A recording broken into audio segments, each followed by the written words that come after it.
Queridos, bom dia, boa tarde, boa noite. Eu continuo aqui com a segunda parte do meu patchwork. Em breve nós vamos falar sobre isso aqui, Senado Judaico de Jerusalém. Então, estou aqui na minha segunda parte do patchwork. Festa junina, meu filho. Segunda parte do patchwork. Aqui um pouco mais. Aqui o meu pequeno, primeiros passos dele, ele deu debaixo da Torre Eiffel. O primeiro filho, os primeiros passos dele, ele fez debaixo da torre, da Estátua da Liberdade em Nova York. Bem simbólico, né? Liberdade. Aqui a Uoma, algumas peças dela que eu herdei dela, eu uso no canal às vezes. Alguns anéis, alguns colares, enfim. É uma forma de homenageá-la. Minha irmã. Então, são retalhos de vida, de momentos que aqui eu com meu sogro, quando nós nos conhecemos, enfim, com amigos, eu, minha sogra, meu filho, a gente sempre cuidando, serviço. Outra coisa que eu não falei no outro vídeo, serviço, na língua grega significa diaconia. A família, na verdade, exige que façamos uma diaconia, né? Um serviço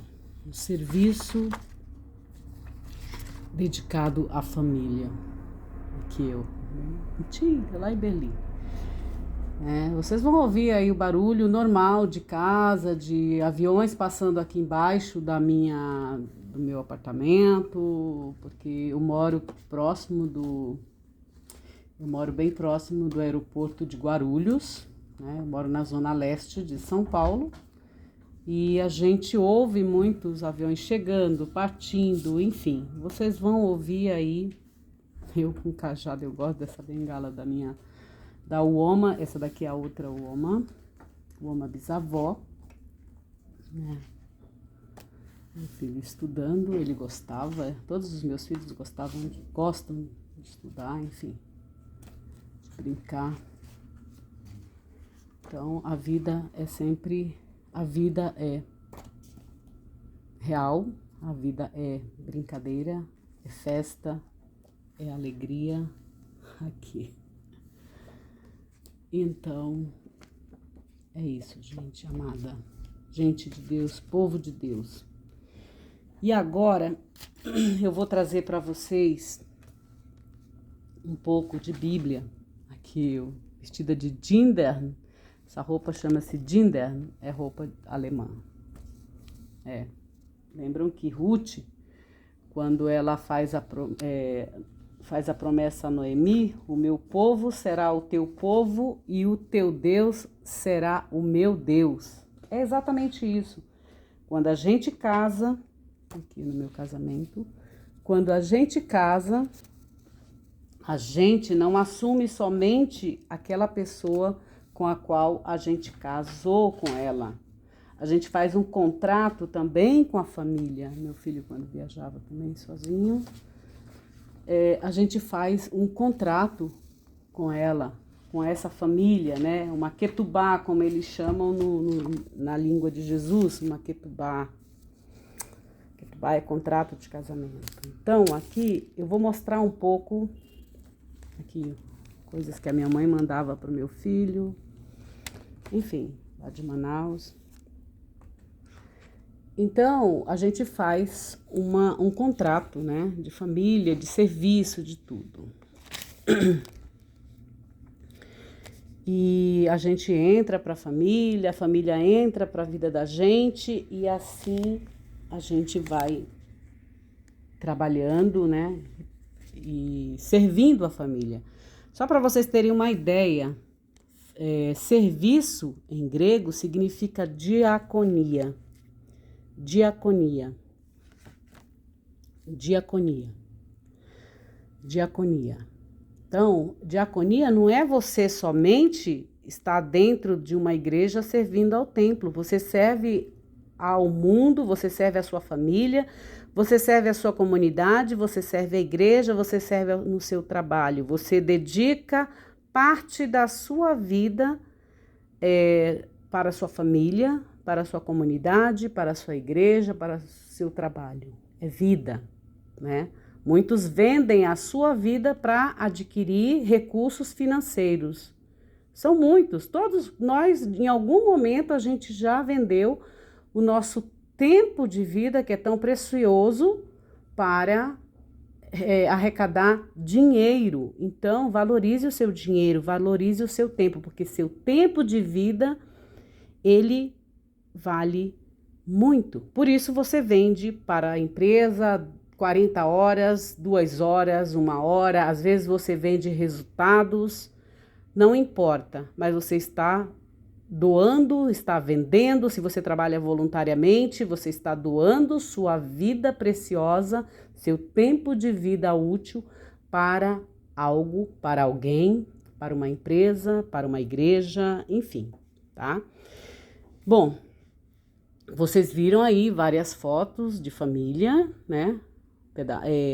Patchwork de família, que eu chamo, né?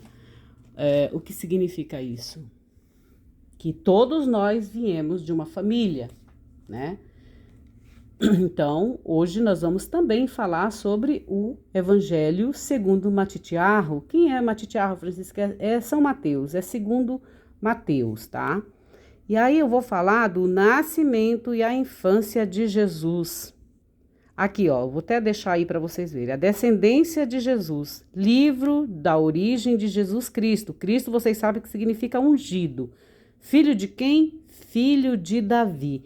Essa Bíblia que eu vou usar é a Bíblia de Jerusalém, da Paulus, tá? Que ela foi traduzida pelos dominicanos, pela École Biblique de Jerusalém. Ela é uma versão francesa, mas ela foi traduzida para o português. E aí aqui vocês percebem que tem todas as referências, tá?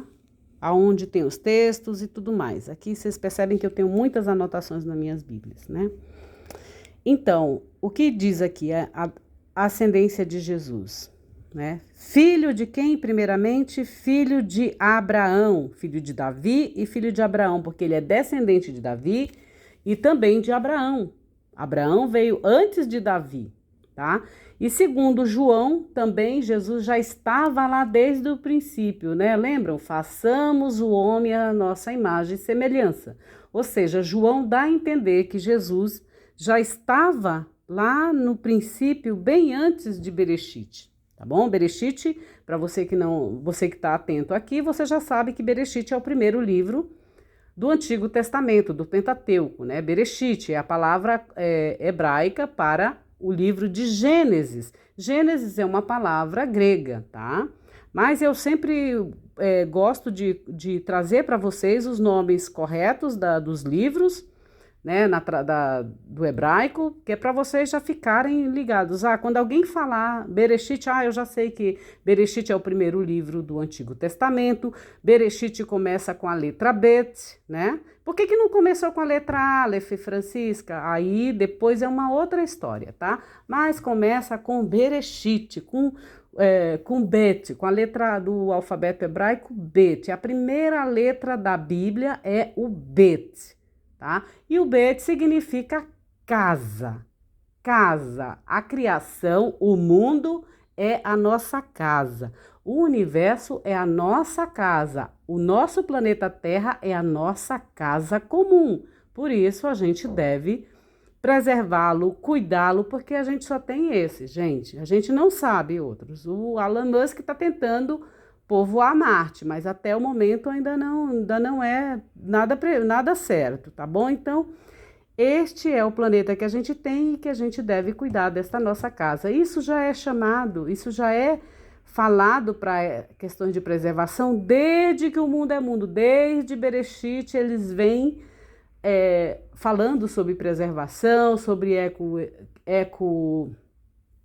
ecocriação, ecoteologia, todas essas coisas de preservação já vêm desde lá. Eu escuto meu avô falar, por exemplo, de preservação, de cuidado com a natureza, com a vida, preservação da vida, desde quando meu avô Rangel, ele foi quem me introduziu nos estudos das Sagradas Escrituras e de outras coisas, né?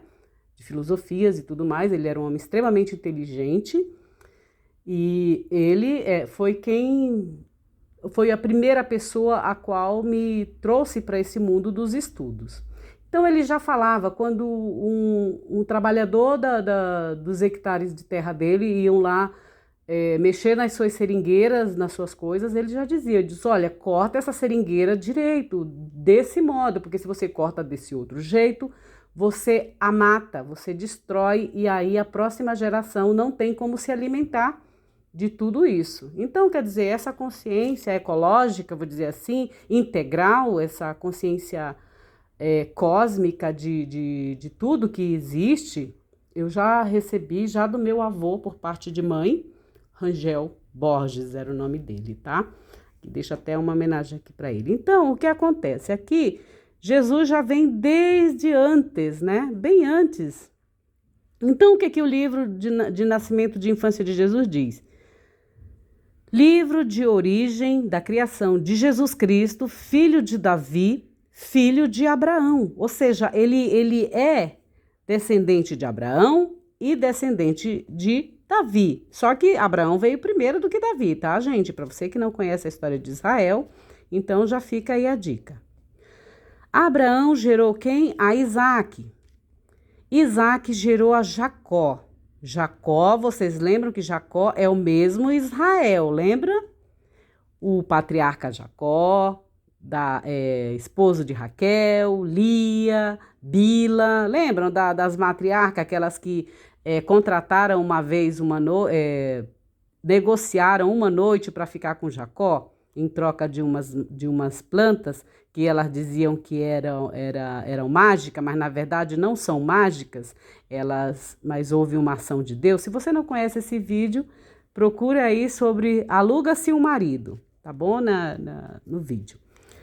Então, Jacó gerou Judá e seus irmãos. De Jacó vêm as tribos de Israel, tá, gente? As 12 tribos de Israel. Jacó gerou a Judá e seus irmãos. Judá gerou Fares e Zara, de Tamar. Tamar, por que trazem Tamar? Percebam que aqui começa a entrar a primeira mulher, Tamar. Tá? A história dela é fantástica, tanto que depois Judá vai dizer, Tamar era mais justa do que Judá. É linda essa história, lindíssima, lindíssima mesmo, tá? Tamar. Fares gerou Esrom, Esrom gerou Arã, Arã gerou Aminadab, Aminadab gerou Nassum. Nassum gerou Salmão, Salmão gerou Boaz de Raabe. Aqui, percebam, a segunda mulher entrando aqui, são 5 mulheres. Aqui entrou Raabe. Raabe era a prostituta que salvou o povo de Israel, tá?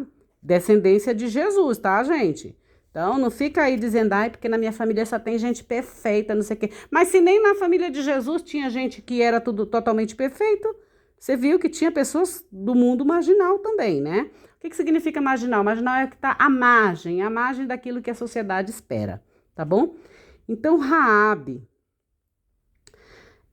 Boaz gerou Jobed de Ruth. Aqui, ó, Tamar, Raabe, Ruth. A terceira mulher. Ruth, quem foi Ruth?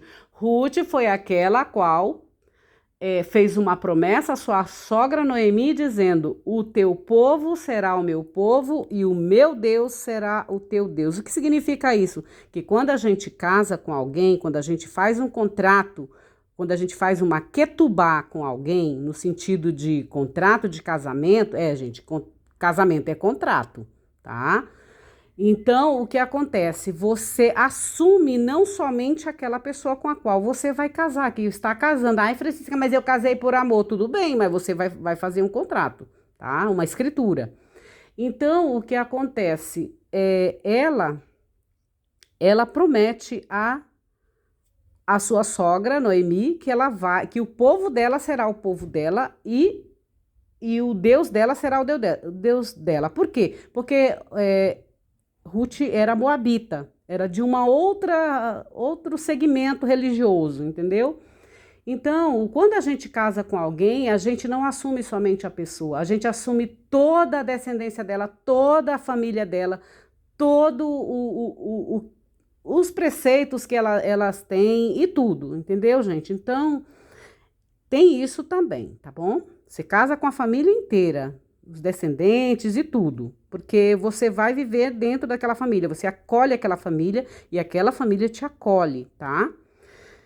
Então, Salmão gerou Boaz de Raabe, Boaz gerou Jobede de Ruth, Jobede gerou Jessé. Jessé gerou quem? O rei Davi. Por isso que diz, da xepa de Jessé vai nascer o Salvador, o Machia. Machia significa Salvador em hebraico, tá? E depois traduzido para o grego é Cristo. E aí traduzido para o nosso português significa ungido. Jessé gerou o rei Davi. Davi gerou a Salomão, daquele que foi mulher de quê? De Urias. Daquele que foi mulher de Urias. Urias foi o soldado que Davi matou para ficar com a mulher dele. Exatamente, gente. Aí surgiu Salomão. Percebam que aqui, ó, tem Tamar, Raabe, Ruth e a mulher de Urias, tá? Já são 4 aí, né? Tem muitas mulheres aqui, gente. Aqui todas. Por que eles trazem elas? E por que mulher de Urias está aqui? Porque é importante, gente, tá? Para você que não conhece a história de Israel, tudo isso aqui faz parte, tá? Salomão gerou a quem? A Roboão. Roboão gerou a Abias, Abias gerou Azias, Azias gerou Josafá, Josafá gerou Jorão, Jorão gerou Osias, Osias gerou Joatão, Joatão gerou Acás, Acás gerou Ezequias, Ezequias é o profeta, tá? Ezequias gerou Manassés, tá vendo? A tribo de Manassés. Manassés gerou Amor, Amor gerou Josias, Josias gerou Joconias e seus irmãos por ocasião do exílio na Babilônia, ou seja, quando eles foram exilados, eles tiveram filhos. Por isso tem uma confusão com relação aos deuses, porque eles foram para o exílio e também tiveram contato com os outros deuses da Babilônia, gente. Então, tá? Muita atenção aqui. Depois do exílio da Babilônia, Joconias gerou